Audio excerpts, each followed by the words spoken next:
Hi, this is Mark Birch, and today we're going to be starting to take a look at the play Macbeth through a consideration of Act 1, Scene 1. Before we get started, really it's worth recognising that context is absolutely essential in terms of understanding some key aspects of the play.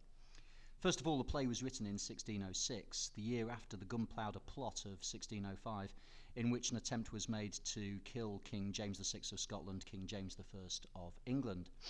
And you could regard this play as being a kind of cautionary tale on the dangers of regicide.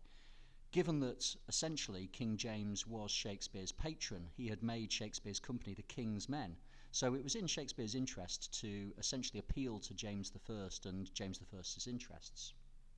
One of those interests was witchcraft. James had presided over witch trials in his time in office, and he'd even written a paper called Demonology on the subject of witchcraft.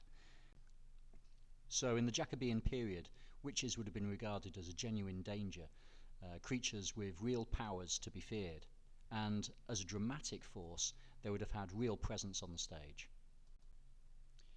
So given that we've established that it's in Shakespeare's interest to present the witches as disturbing supernatural beings, creatures of evil, we have to consider how he actually achieves this. Now, one of the first ways in which that's achieved is through the use of prophetic fallacy. The stage directions, although later editions, refer to thunder and lightning, things which tend to connote evil and foreboding.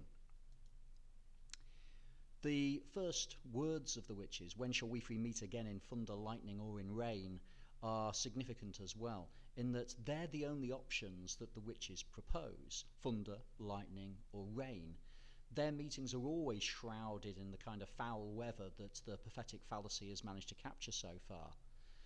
It's worth recognising, as I've put here, that if you're working from an edition that lacks the question mark at the end of the first line, it's worth knowing that the first folio, the original edition, did contain it.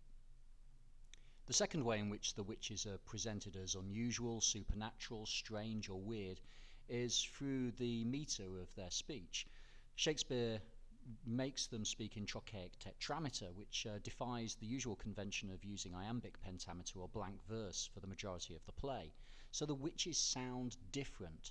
The stresses appear on the first beat of each of the metric feet, so they always sound aggressive and their speech is clipped.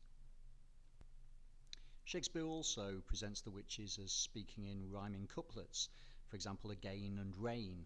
This is completely unnatural and again complements the idea of the witches being unnatural in their nature. Another thing that's odd is that towards the end of the scene, the first witch states, "I come, grey Malkin," to which we get the second witch echo, "Paddock calls." Now, both of these proper nouns are references to the witches' familiars, creatures who witches were believed to exercise their powers through. So once again, we've got a representation of the witches as otherworldly and having supernatural skills. And finally, we've got the fact that the witches speak in unison. We have this kind of choral chanting where all three witches deliver this powerful rhyming couplet towards the end of the scene. And again, speaking in unison is unnatural, reflecting the unnatural nature of the witches. One final thing that's rather difficult to appreciate but can look pretty cool is a recognition that Shakespeare's employed chiasmus in the final statement of the witches. Fair is foul and foul is fair. Chiasmus is reverse parallelism, so here we've got an example of the two adjectives, fair and foul, being inverted when you get to the second half of the parallelism. So fair is foul becomes foul is fair. And what I'd argue is that that paradox, fair is foul, good is bad essentially, or beautiful is ugly, could represent the amorality of the witches, that there's no distinction between good and bad. They don't distinguish the two because they're such amoral creatures. And the very fact that chiasmus is used, inverting a form of language, may represent the ways in which the witches themselves invert the norm. They are unnatural. They are a subversion of what is right and normal. Okay, thanks a lot.